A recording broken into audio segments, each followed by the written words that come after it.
Task 5. The aim: to create a tonal drawing of a still life using ink and wax. Objective: to develop objective drawing skills and to create a tonal drawing. So guidance. Before you start your drawing, you'll need to set up a still life, easel and drawing board. Select white objects in a range of shapes and sizes. Dramatically light the still life from one side in a darkened room. Draw them using a tone that suggests the three-dimensionality of the form. The effects of bright light and strong shadows will create a moody, powerful feel to the still life. So here I am mapping out the still life using the pencil and thumb measurement method.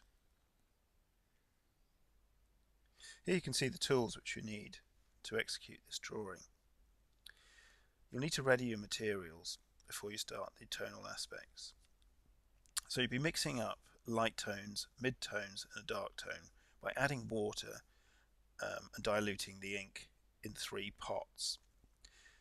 Test the solution out on a scrap piece of paper to make it clear that you have the tonal range you require from the lightest to the darkest tone. Once you're happy with the accuracy of your drawing, you can turn your attention to studying the tonal range from the lightest to the darkest element hitting the still life. So leaping forward a little bit, and just to underline the stages and the aims of the process before we start adding tone, what we are doing is using the wax candle to block out areas of tone we don't want the ink to cover. We do the waxing process 3 times, and we use 3 stages of applying the ink from a light to a mid and a dark tone. At each stage we let the paper dry before we use a waxing process. Obviously the wax resists the ink.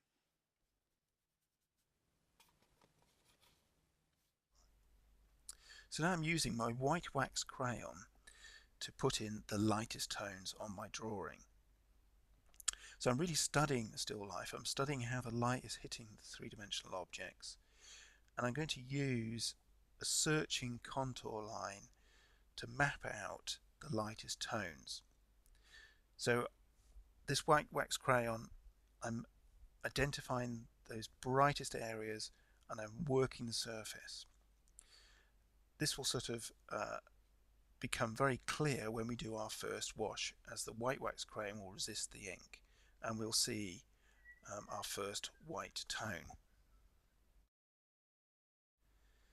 The drawing process gives it a very sculptural quality, and you do, if you look in the history of art, people like Henry Moore and his drawings of the underground and his sheep drawings and the sculptural sort of forms. It's a marvellous way to create a three-dimensionality on that two-dimensional plane by working your wax crayon using a searching contour line. I'm taking the lightest tone and a brush, and I'm very freely working the surface of the picture plane. You can see that the ink is being resisted by the wax crayon. Difficult to see in the video, but in actuality can see the pencil lines and the wax marks I've made, and you can see it resisting the ink.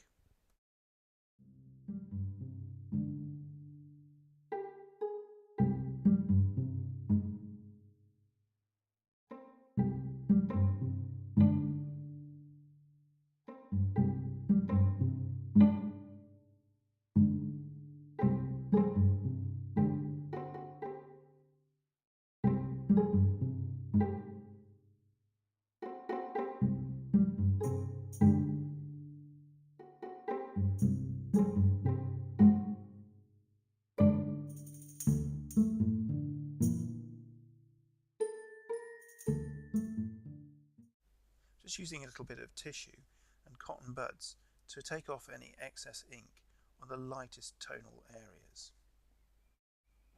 So let the paper dry before you do the next stage, which is using a candle to work out the first area of mid-tone.